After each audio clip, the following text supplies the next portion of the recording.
अगर आप एक न्यू फ्रीलांसर हैं तो आपको किस तरीके से जो बैंक स्टेटमेंट में ट्रांजैक्शंस होती है उनको आपको कैसे रीड करना है और किस तरीके से क्विक बुक्स में पोस्ट करना है, ये आपको आना चाहिए। क्योंकि जो मोस्ट ऑफ द क्लाइंट्स होते हैं वो आपको अपनी बैंक स्टेटमेंट दे देते हैं और उसके बाद उन बैंक स्टेटमेंट के बेसिस पे आपको जो ट्रांजैक्शंस है वो एंटर करनी होती है। काफ़ी जो हमारे यूट्यूब के सब्सक्राइबर हैं वो भी हमसे बार बार पूछ रहे हैं कि किस तरीके से वो बैंक ट्रांजैक्शन को एंटर कर सकते हैं, तो आज का वीडियो उनके लिए भी है। तो बैंक ट्रांजैक्शन को अगर हम अपने क्विक बुक्स में एंटर करना चाहते हैं तो हमें ये पता होना चाहिए कि अगर हम बैंक स्टेटमेंट से अगर हम एंट्री कर रहे हैं तो ये जो अकाउंटिंग होगी ये कैश बेसिस अकाउंटिंग होगी, एक्रूअल बेसिस अकाउंटिंग नहीं होगी। इस तरह की अकाउंटिंग हम तब करते हैं जब ईयर एंड पे हमें जो प्रॉफिट एंड लॉस है वो कैलकुलेट करना होता है टैक्स फाइलिंग के पर्पज़ के लिए। बैंक स्टेटमेंट से ट्रांजैक्शन पोस्ट करने का फ़ायदा ये होता है कि आप अपनी बुक्स में बिल्कुल जो करेक्ट एंट्री है जो आपके बैंक स्टेटमेंट में हुई है वही एंट्रीज आप पोस्ट करते हैं और इसमें गलती होने के चांसेस बहुत कम होते हैं और जो आपकी अकाउंटिंग है वो भी फास्ट होती है। इस वीडियो में हम साथ में आपको ये भी बता रहे हैं कि किस तरीके से पास्ट में हमारा जो क्लाइंट है उसकी जो रिक्वायरमेंट थी वो प्रॉफिट एंड लॉस की थी और वो चाहता था कि जो प्रॉफिट एंड लॉस है वो उसकी बैंक स्टेटमेंट से जनरेट हो। तो उसमें जो हमारी उससे प्रीवियस जो कन्वर्सेशन हुई है वो भी हम आपको शो कर रहे हैं, क्योंकि जो एक सब्सक्राइबर है उन्होंने बोला कि वो देखना चाहते हैं कि जो हम बैंक स्टेटमेंट है वो किसी जो एक्चुअल क्लाइंट है उसी की हम उस पर काम करके दिखाएं। तो यहाँ पर एक जो हमारा क्लाइंट था ये फिल स्टुअर्ट के नाम से एक क्लाइंट था। इसको हमने अपना जो प्रपोज़ल भेजा था जो प्रॉफिट एंड लॉस जनरेट करने के लिए, तो उसके साथ जब हमने जैसे कि आपको पहले भी बताया कि जो क्विक बुक्स का सर्टिफिकेशन है, अगर आप क्विक बुक्स पे किसी क्लाइंट के काम कर रहे हैं तो अगर आपके पास सर्टिफिकेशन है तो वो आपको काफ़ी हेल्प करता है। तो यहाँ पे हमने जो हमारा क्लाइंट है उसको हमने अपना सर्टिफिकेट भेजा था क्विक बुक्स का कि हम जो है QuickBooks certified pro advisor है। उसके अलावा हमने उसको रिकन्सिलेशन रिपोर्ट भेजी थी, क्योंकि जो भी हम बैंक स्टेटमेंट से एंट्री कर रहे हैं तो आप उसको रिकन्साइल भी ज़रूर करें। क्योंकि रिकन्साइल करना इसलिए भी ज़रूरी है क्योंकि जब आप बैंक स्टेटमेंट से अपनी किसी भी सॉफ्टवेयर में एंट्री कर रहे हैं या फिर जो ट्रांजैक्शन है उनको आप कैटेगराइज कर रहे हैं, तो अगर वो बैंक स्टेटमेंट से मैच नहीं कर रही तो हो सकता है कि जो आप जो रिपोर्ट दें वो गलत हो जाए। तो आप जब भी काम करें तो आप हमेशा जो बैंक रिकन्सिलेशन है वो ज़रूर करें और month on month bank reconciliation आप ज़रूर करें।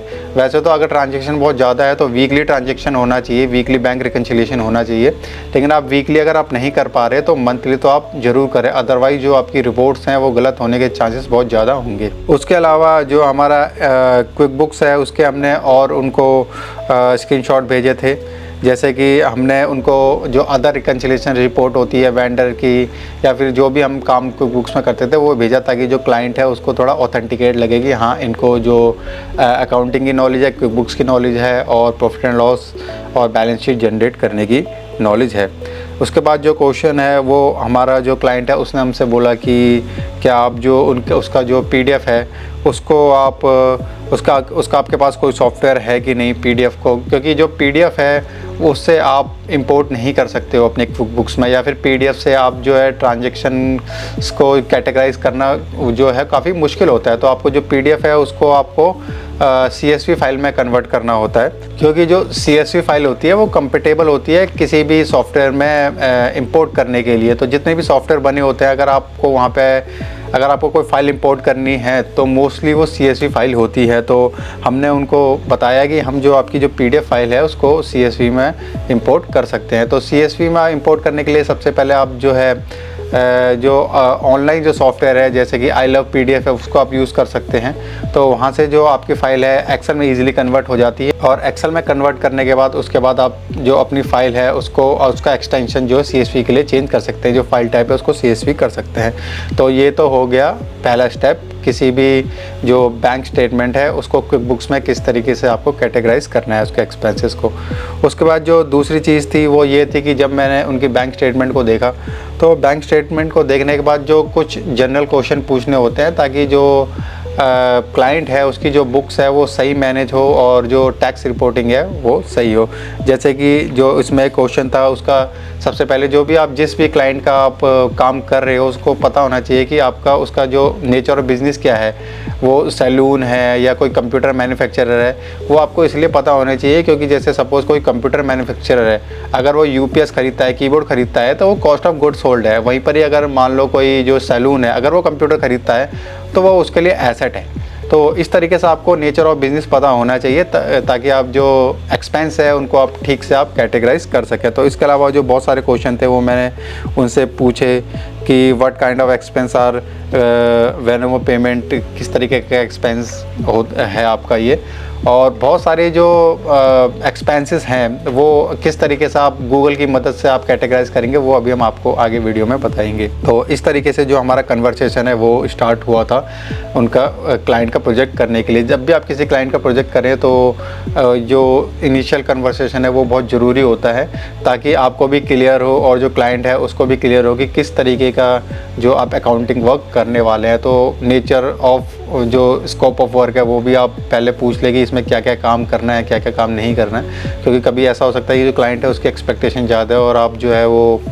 उसको अपनी एक्सपेक्टेशन के हिसाब से काम करके दे दे, तो वो सारी चीज़ें ज़रूरी है। बट लेकिन ये चीज़ें तो अगर आप किसी का अकाउंटिंग वर्क करें तो आपको ये पता होना चाहिए कि जो भी क्लाइंट का आप काम कर रहे हो उसका नेचर ऑफ बिज़नेस क्या है, किस तरीके का बिज़नेस वो करता है और उसका जो अकाउंटिंग का जो फ्लो है वो क्या है, किस तरीके के सॉफ्टवेयर यूज़ करता है और किस तरीके की, अगर वो अकाउंटिंग कर रहा है तो किस तरीके की अकाउंटिंग कर रहा है, अगर वो अकाउंटिंग नहीं कर रहा है तो आप किस तरीके की अकाउंटिंग उस अपने क्लाइंट को प्रपोज करोगे। तो वो सारी चीज़ें आपको डिस्कस करनी होती है। इसके बाद जो अगली चीज़ है जो बैंक स्टेटमेंट से ट्रांजैक्शन को कैटेगराइज करते हुए आपको पता होनी चाहिए, वो है कि जो मेनली है वो 3 चीज़ें मैंने देखी है जो मोस्ट ऑफ द क्लाइंट उनकी जो बैंक स्टेटमेंट उसमें होती है। उस सबसे पहला होता है COGS। आपको जो भी ट्रांजैक्शन उसके बैंक स्टेटमेंट में हो रही है आपको ये पता होना चाहिए कि ये जो ट्रांजैक्शन है ये कॉस्ट ऑफ गुड्स सोल्ड है या जनरल एक्सपेंस है या फिर ये जो है ये बैलेंस शीट में जाने वाली कोई मतलब फिक्स एसेट है। तो आपको ये चीज़ आपको पता होनी चाहिए। तो COGS है नहीं ये आपको पता लगेगा जब आपको पता है कि what is the nature of business. उसके बाद एक्सपेंस है। एक्सपेंस कैसे आपको पता लगेगा कि ये जो स्टेटमेंट में जो एक्सपेंस है वो आपको कहाँ पुट करना है, तो उसके लिए आप गूगल की मदद लेते हैं। तो वो गूगल की आप मदद कैसे ले सकते हैं वो भी हम आपको थोड़ी देर में क्विक बुक्स में कैटेगराइज करके बताएंगे। उसके बाद जो तीसरी चीज़ होती है वो ऑनर्स ड्रॉ। ऑनर्स ड्रॉ का मतलब कि अगर मान लो कोई आपका जो क्लाइंट है उसको आपको पहले पूछ लेना है कि ये जो आपने बैंक स्टेटमेंट दी है ये आप पर्सनल एक्सपेंस के लिए भी यूज़ कर रहे हैं कि नहीं कर रहे हैं। अगर वो पर्सनल एक्सपेंस के लिए भी यूज़ कर रहे हैं और सपोज़ करो कि किसी का जो बिज़नेस है वो सैलून का बिज़नेस है या फिर कंप्यूटर का बिज़नेस है, वहीं पर ही जो आपका जो क्लाइंट है वो क्लोथिंग से रिलेटेड कोई वर्क करता है तो वो उसके ऑनर्स ड्रॉ में जाएगा। ऑनर ड्रॉ मतलब कि ये सारे एक्सपेंसेस ऑनर के एक्सपेंसेस हैं, इसका मतलब कि इसका कंपनी से कोई लेना देना नहीं है। आप जो प्रॉफिट एंड लॉस बनाएंगे वहाँ पे इसको एक्सपेंस क्लेम नहीं कर सकते। तो ये 3 तरह की ट्रांजैक्शंस मेनली मैंने देखी है जो भी किसी बैंक स्टेटमेंट में होती है। तो देखते हैं कि जो क्विक बुक्स है उसमें किस तरीके से आप जो ट्रांजैक्शंस उसको इंपोर्ट करेंगे और कैटेगराइज करेंगे। तो सबसे पहले जो हमारा क्लाइंट है जिसने हमें जो बैंक स्टेटमेंट दी थी तो उसका मैं आपको चैट दिखा देता हूँ। तो यहाँ पे हमने ये CSV फाइल बना ली है और इस CSV फाइल को हम यहाँ पे दोबारा से डाउनलोड कर लेंगे। इसको हम इसलिए डाउनलोड कर रहे हैं ताकि आपको लोगों को थोड़ा एक्चुअल लग सके कि जो क्लाइंट का वर्क होता है वो किस तरीके से होता है। तो यहाँ पे हम इसको डाउनलोड कर लेंगे। डाउनलोड होने के बाद ये जो सारी स्टेटमेंट है हमारे कंप्यूटर में आ जाएंगी। तो सबसे पहले हम ये जो स्टेटमेंट है इनको डाउनलोड कर लेंगे और डाउनलोड होने के बाद ये सारी स्टेटमेंट हमारे कंप्यूटर में आ जाएंगी। तो अगर हमने जो स्टेटमेंट है वो डेस्कटॉप पे डाउनलोड करी है तो डेस्कटॉप पे हम देख लेते हैं यहाँ पे। तो पूरे मंथ की हमारे पास स्टेटमेंट अवेलेबल है और ये सारी CSV फाइल है। इसमें से कुछ एक्सेल फाइल है जिनको हम इंपोर्ट नहीं करेंगे, जो एक्सेल फाइल है उनको ही हमने CSV में कन्वर्ट किया है। तो इसके बाद हम जो हमारा क्विक बुक्स है उस पर आ जाते हैं।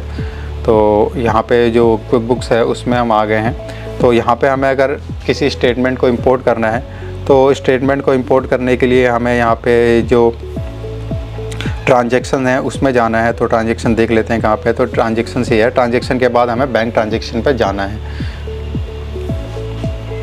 बैंक ट्रांजैक्शन पर जाने के बाद ये जो लिंक अकाउंट है लिंक अकाउंट पर जाना है। उसके बाद यहाँ पे करना है अपलोड फ्रॉम फाइल। तो यहाँ पर आप सिर्फ जो CSV फाइल है उसी को आप अपलोड कर सकते हैं। तो यहाँ से हम सेलेक्ट कर लेते हैं जो CSV फाइल हमें अपलोड करनी है। तो यहाँ पे जो अप्रैल 2018 है इसको हम इंपोर्ट कर लेते हैं। तो अप्रैल 2012 की जो फाइल है वो हमने अपने क्विक बुक्स में रख ली है। उसके बाद हमें इसको कंटिन्यू करना है और उसके बाद ये क्विक बुक्स पूछ रहा है कि ये कौन से बैंक की ट्रांजैक्शन है। तो यहाँ पे हम इसको कॉन्टैक्ट कर लेते हैं। उसके बाद इसको कंटिन्यू कर लेते हैं। अब यहाँ पे क्विक बुक्स सबसे पहला जो क्वेश्चन पूछ रहा है वो पूछ रहा है कि is the first row in your file a header, जो आपकी फ़ाइल है उसमें फ़र्स्ट रो आपकी हेडर है कि नहीं। इसको पता करने के लिए जो आपकी फ़ाइल है उसको आप खोल सकते हैं। तो यहाँ पे जो हमारा जो फ़ोल्डर है उसमें जाके हम एक्सेल फाइल में देख लेते हैं कि जो हमारी फ़र्स्ट रो है वो हेडर है कि नहीं है। तो यहाँ ये हमारी जो एक्सेल फाइल है वो खुल चुकी है और यहाँ पे अगर हम अपनी फ़र्स्ट रो देखें तो वो हेडर है। उसके बाद देखते हैं कि जो सेकंड स्टेप है वो क्या है। सेकंड है कि how many columns show amount. तो आपका जो स्टेटमेंट है उसमें कितने जो कॉलम है वो अमाउंट के हैं। तो हमारी जो फ़ाइल है उसमें अगर हम देखें तो हमारी फ़ाइल में सिर्फ एक ही कॉलम अमाउंट का है। किसी किसी बैंक स्टेटमेंट में 2 कॉलम अमाउंट के होते हैं, जैसे कि उसमें डेबिट क्रेडिट दोनों अलग अलग होते हैं। लेकिन जो हमारा केस है उसमें जो नेगेटिव है वो हमारे जो एक्सपेंसेस है वो है, और जो पॉजिटिव है वो जो हमारे बैंक में अकाउंट डिपॉजिट हुआ है वो है। तो उस तरीके से हमने यहाँ पे जो कॉलम है 1 कॉलम कर लिया है। अगर आपकी स्टेटमेंट में 2 कॉलम है तो आप 2 कॉलम यहाँ पे सेलेक्ट कर लेंगे। उसके बाद आता है कि what the date format use in your file. तो डेट फॉर्मेट क्या है, ये बहुत इंपॉर्टेंट है। अगर डेट फॉर्मेट आपने गलत कर दिया तो जो ट्रांजेक्शन्स है वो इंपोर्ट नहीं होंगी। तो हमारा जो डेट फॉर्मेट है वो देख लेते हैं हमारी स्टेटमेंट में। तो हमारी स्टेटमेंट में जो डेट फॉर्मेट है वो है डेट मंथ ईयर। तो जो फॉर्मेट है हमारी फ़ाइल में वही फॉर्मेट हमें यहाँ पे करना है। तो डेट मंथ ईयर हमें रखना है यहाँ पे, और उसमें भी ये देखना है कि किस तरीके का जो साइन है वो यूज़ हुआ है। यहाँ पे स्लैश यूज़ हुआ है या ये हाइफन यूज़ हुआ है। तो यहाँ पे स्लैश यूज़ हुआ है। हमारी स्टेटमेंट में भी अगर हम देखें तो सेम है, तो सेम एग्जैक्टली वही करना है। उसके बाद क्विक बुक्स पूछ रहा है कि जो कॉलम 1 है वो क्या है। कॉलम 1 हमारा डेट का है, तो यहाँ पे कॉलम 1 डेट का है। हो सकता है कि कॉलम 1 आपका कुछ और हो, तो वो आप यहाँ पे उस तरीके से चेंज कर लेंगे। तो यहाँ पे कॉलम हमारा डेट का था तो ऑलरेडी डेट का है, बिल्कुल ठीक है। उसके बाद कॉलम 2 हमारा यहाँ पे डिस्क्रिप्शन है, तो कॉलम 2 यहाँ पे भी डिस्क्रिप्शन है। अगर आपका कॉलम 2 कुछ और है तो यहाँ पे उसके अकॉर्डिंग जो आपको बुक्स की जो विंडो है वहाँ पे चेंज कर लेंगे। कॉलम 3 हमारा अमाउंट का है, तो कॉलम 3 हमारा यहाँ पे भी अमाउंट का है। तो सब कुछ ठीक है, सब कुछ परफेक्ट है। जिस तरीके से हमारी जो स्टेटमेंट है उसी तरीके से हमारा जो क्विक बुक्स है उसको हमने अरेंज पहले से कर रखा है। सब कुछ हो गया है। उसके बाद हमें सिंपली इसको कंटिन्यू पे क्लिक करना है। तो यहाँ से अब क्विक बुक्स पूछ रहा है कि आपको कौन कौन सी जो ट्रांजैक्शंस है वो अपने बुक्स में इंपोर्ट करनी है।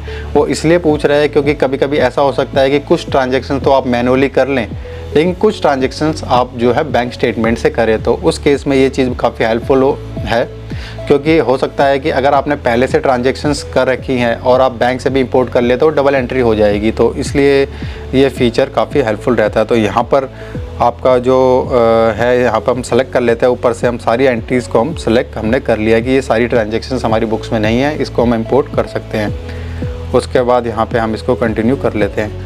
यस करना है। 100 बता रहा है नंबर ऑफ़ ट्रांजैक्शंस कितनी है, तो 138 ट्रांजैक्शंस है जो क्विक बुक्स में विदिन 1 सेकेंड आपके इंपोर्ट हो जाएंगे। अगर यही 138 ट्रांजैक्शंस आपको अगर मैनुअली करनी हो तो सोचो कितना ज़्यादा टाइम लग जाएगा। तो यहाँ पर जो क्विक बुक्स है, आप जो 138 ट्रांजैक्शंस है कम से कम आपको नहीं भी लगता 2 से 3 घंटे लगते, वो आपको क्विक बुक्स ने 2 से 3 सेकंड में इंपोर्ट कर दी है। तो इस तरीके से जो क्विक बुक्स है वो आपको हेल्प करता है। उसके बाद इंपोर्ट कंप्लीट हो चुका है, एक्सेप्ट योर ट्रांजैक्शन करना है, हमने डन कर देना है यहाँ पे। तो अब ये डन हो चुका है। अब देख लेते हैं कि जो हमारा कोटक बैंक है उसमें जो ट्रांजैक्शंस है वो इंपोर्ट हुई है कि नहीं हुई है। तो यहाँ पर हम जो कोटक बैंक है उसमें चले जाएंगे ट्रांजैक्शंस को देखने के लिए इंपोर्ट हुई है कि नहीं हुई है। तो यहाँ पे ये सारे बैंक है, तो ये कोटक बैंक है। यहाँ पे ये कोटक बैंक आ गया है, तो यहाँ इसको कोटक बैंक पे चले जाते हैं। तो यहाँ पर अगर हम देखें तो जो हमारी ट्रांजैक्शंस थी वो सारी ट्रांजैक्शन इंपोर्ट हो चुकी है। अब हमें जो नेक्स्ट वर्क करना है वो नेक्स्ट वर्क ये करना है कि जो हमारी ट्रांजैक्शन है उनको कैटेगराइज करना है। तो ट्रांजैक्शन को किस तरीके से हम गूगल पे देख सकते हैं, जो मैंने आपको थोड़ी देर पहले बताया था, वो किस तरीके से कर सकते हैं। तो जो क्विक बुक्स है वो ऑलरेडी आपको जो ट्रांजैक्शन है वो कैटेगराइज करके देता है, जो एज़ पर जो आपका जो प्रीवियस वर्क होगा या फिर जो क्विक बुक्स की जो भी सेटिंग होगी उसके अकॉर्डिंग, और उसको आप चेंज भी कर सकते हो। तो जैसे ये लिफ्ट है, तो आपको नहीं पता, आप यूएसए में नहीं रहते हो कि जो लिफ्ट है किस तरीके का एक्सपेंस होगा। तो आपको क्या करना है, ये जो LYFT लिफ्ट लिखा है इसको आपको सिंपली गूगल पे टाइप कर लेना है। तो जैसे ही आपने लिफ्ट लिखा तो यहाँ पर जो गूगल है उसने बता दिया कि किस तरीके की कंपनी है। ए ride when ever you need, इसका मतलब कि ये कोई राइड से रिलेटेड है, ट्रैवल से रिलेटेड एक्सपेंस है। तो हम देख लेते हैं जो क्विक बुक्स है उसने कैटेगराइजेशन ठीक करी है कि नहीं करी है। तो यहाँ पे हम देख लेते हैं कि जो लिफ्ट है वो ट्रैवल में ऑलरेडी इसने डाल दिया, इसका मतलब ये ठीक है।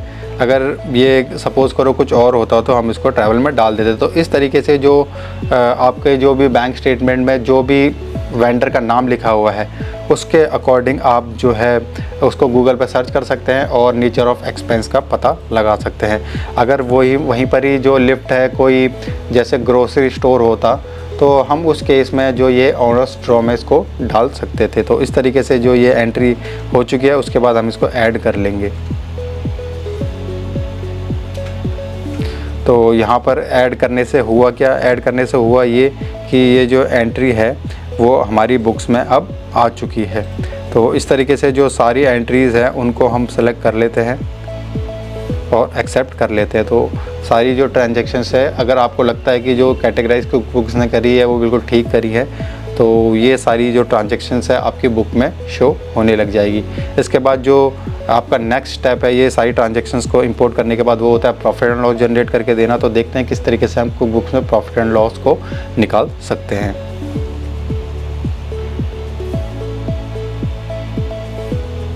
तो यहाँ पे जो क्विक बुक्स है कुछ एंट्रीज़ है उनमें बता रहा है, कुछ आपको सजेशन दे रहा है कि क्विक बुक्स ने उसमें जो है कैटेगरी सेलेक्ट नहीं करी है तो आप उनमें जो कैटेगरी को सेलेक्ट कर सकते हैं। जितनी भी एंट्रीज क्विक बुक्स ने कैटेगराइज करी थी वो सारी जो एंट्री है वो कैटेगराइज में आ चुकी है और 4 रिव्यू में वो एंट्रीज बची है जिनको अभी भी आपको कैटेगराइज करना है और एक्सक्लूडेड में वो एंट्रीज आती है जो आप अपनी बुक्स में एंटर नहीं करना चाहते हो। इसके बाद जो है जब आपको लगता है कि आपने सारी एंट्रियाँ पोस्ट कर रही हैं उसके बाद आपको जो प्रॉफिट एंड लॉस है वो जनरेट करना है। तो प्रॉफिट एंड लॉस जनरेट करने के लिए ऊपर आपको सर्च पे जाना है और उसके बाद यहाँ पे लिखना है आपको प्रॉफिट एंड लॉस।